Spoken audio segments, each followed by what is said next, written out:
কলেজের যারা পড়ায়, কলেজ লেভেলে শিক্ষকতার জন্য কতগুলো বেসিক নর্মস, বেসিক মিনিমাম। ব্যাপারটা হচ্ছে একদম টোটালি ক্যাজুয়াল, টোটালি অ্যাডহক। আর এতে স্বরূপ প্রসাদ ঘোষ, ডক্টর তপন কুমার লাল, রেসপেক্টেড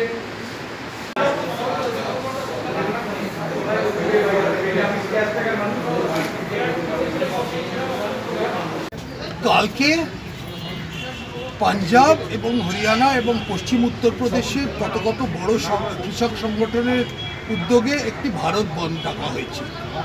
তাতে শোনা যাচ্ছে যে তৃণমূল কংগ্রেস অংশগ্রহণ করবেন এবং পশ্চিমবঙ্গেও নাকি ভারত বন্ধের কিছু প্রভাব পড়বে। আমি এইটুকুই বলতে চাই যে পশ্চিমবঙ্গের সীমান্ত চাষী তাদের সঙ্গে এই যে ডিমান্ডগুলো রাখা হচ্ছে তাদের কোনো সম্পর্ক নেই, প্রথমত। দ্বিতীয়ত, আমি জিজ্ঞেস করতে চাই তৃণমূল কংগ্রেসকে যে তারা গত 2 বছর ধরে প্রধানমন্ত্রী কৃষি রিটার্ন সম্মান, যাতে প্রতিটি পশ্চিমবঙ্গের কৃষক প্রায় 2 বছরে 12,000 টাকা পেত, সেইটা থেকে কেন বঞ্চিত করেছে? আর তারপরে তার কৃষকদের জন্য কেন কুমিরের কান্না তার গাল দিয়ে বেরোচ্ছে? দেখা যাক কত সমর্থন পাওয়া যায়। কদিন আগে বামপন্থী সংগঠনরা একটা বন্ধের ডাক দিয়েছিল, তাতে জনগণই কোনো সাড়া দেয়নি। জনগণ সঙ্গে আছে। 2021-এ আবার তৃণমূলই ক্ষমতায় আসবে এবং 2021-এ আমাদের সরকার এবং আমাদের বাংলা 2021-এর বাংলা ডাক দিয়েছেন মুখ্যমন্ত্রী। কি বলবেন? আমি কি বলবো, উনি তার স্বপ্নের জগতে আছেন। 2021-এ আগে বাংলার মানুষকে সুষ্ঠু সম্পন্ন পরিবেশে ভোট দিতে দিন, দেখবেন তার পরিণাম কি হয়। বাংলাকে গুজরাট হতে দেব না এবং মহাত্মা গান্ধী হত্যাকারীর সঙ্গে বাংলার মানুষ নেই। উনি কাল্পনিক ভূগোল তো তৈরি করেছেন, পাকিস্তানকে আমাদের সীমান্ত প্রদেশ করেছেন। এখন উনি কাল্পনিক ইতিহাসও করছেন। পশ্চিমবঙ্গে রাজত্ব, পশ্চিমবঙ্গের ভবিষ্যৎ পশ্চিমবঙ্গের মানুষই ঠিক করবে। এতে গুজরাট ঠিক করার কেউ নেই বা উত্তরপ্রদেশ ঠিক করার কেউ নেই। যেমন চীনের লোকেরাও কোনোদিন ঠিক করতে পারে না। উনি আজকে নকশালদের সামনে নিয়ে লড়ছেন।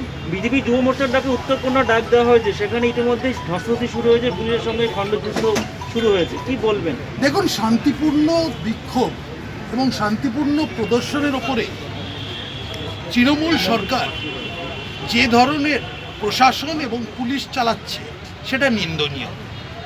আজকে পশ্চিমবঙ্গে রাজনীতি করতে হলে একটা গণতান্ত্রিক পরিবেশের দরকার, সুষ্ঠু রাজনীতি করতে হলে একটা গণতান্ত্রিক পরিবেশের দরকার। আর সেই গণতন্ত্রটা খালি যে তৃণমূলদের মেম্বারদের থাকবে, উনি আজকে মিটিং করছেন মেদিনীপুরে, আর আমরা উত্তরবঙ্গে একটা প্রদর্শন করতে পারবো না, এটা তো হতে পারে না। আচ্ছা, আজকে মমতা বন্দ্যোপাধ্যায় বলেছেন আমফান নিয়ে সবথেকে বেশি যে দুর্নীতির কথা আপনারাই বলছেন, বিজেপির তরফ থেকে বলা হচ্ছে। উনি বলছেন যে আমফানের হিসেব চাইছেন আপনারা টাকা দিয়েছেন, যে আপনাদের হিসেব দেবো। আপনারা কেন হিসেব দেবো? ভারতের জনগণের টাকায় আমফানের টাকার রিলিফ পাঠানো হয়েছিল। কেন্দ্রীয় সরকারের টাকা, কারুর ব্যক্তিগত টাকা না, এটা ভারতবর্ষের ট্যাক্স পেয়ারদের টাকা। আজকে মাননীয় হাইকোর্ট, কলকাতার হাইকোর্ট বলেছে কন্ট্রোলার আর এডিটর জেনারেল, যেটা একটা সাংবিধানিক বডি, তাদের কাছে আপনারা হিসেব দিন। যে ভিত্তিতে কেস ধরা হয়েছিল তাতে উনি বলেছেন যে মহামান্য জজরা বলেছেন যে আপনারা কনস্টিটিউশনাল বডির কাছে হিসেব দিন। এতে ওনার কি, ওনার অবজেকশন কি? হিসেব যদি ঠিক থাকে তাহলে হিসেব উনি দেবেন। কিছু গন্ডগোল আছে কি? এইটাই আমি প্রশ্ন করছি। পিএম কেয়ার নিয়ে উনি যত ইচ্ছে প্রশ্ন করতে পারেন, সেটাও কোর্টে গেছিল, সেটাও কোর্ট থেকে কিছু বলেনি পিএম কেয়ার। উনি যান আরেকবার কোর্টে। স্বপনদা, বাংলার মানুষ কখনো মাথা নত করবে না, বাংলার মানুষ বাংলায় সম্মান নিয়ে বেঁচে থাকবে। কাউকে কখনো দেখে ভয় পাবে না। মুখ্যমন্ত্রী বলেছেন মাথা তুলে দাঁড়াবে, এই বার্তাটা দিয়েছেন ফিরহাদ হাকিম আজ একটি অনুষ্ঠানে গিয়ে দুয়ারে সরকার। কি বলবেন? আমরা সবাই চাই মাথা উঁচু করে সম্মানের সঙ্গে বাংলায় বাস করতে, কিন্তু আপনারা বলুন আজকে কি সম্মানের সঙ্গে বাংলায় লোকে বাস করছে?